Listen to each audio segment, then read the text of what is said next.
Kindly subscribe to our YouTube channel, see how to. Click on the subscribe button below and also click on the bell beside this. This will notify you once we drop a new video. Thank you.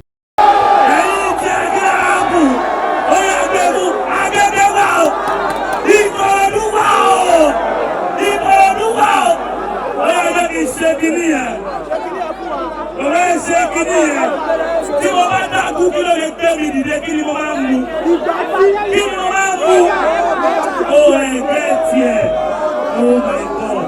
Yeah. Oh, ẹ ṣe sùúrù o. Ẹ máa kú mí lónìí. Ẹgbẹ́ mo mọ̀ yín nìyà. Kí ni mo máa mú? Ẹ máa kú lálẹ́ yìí.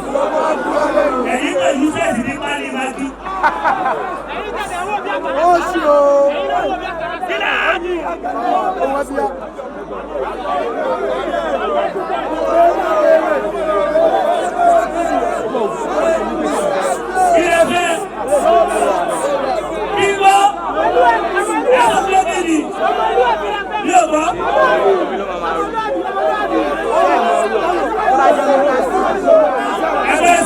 Ladies and gentlemen, tí o bá gbọ́dọ̀ sórí, ó yá náwó sókè mo lẹ́bùn fún ẹ.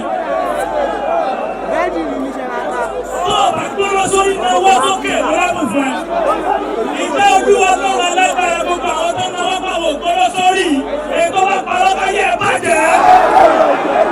Ladies and gentlemen, my name is Senator. Thank you very much.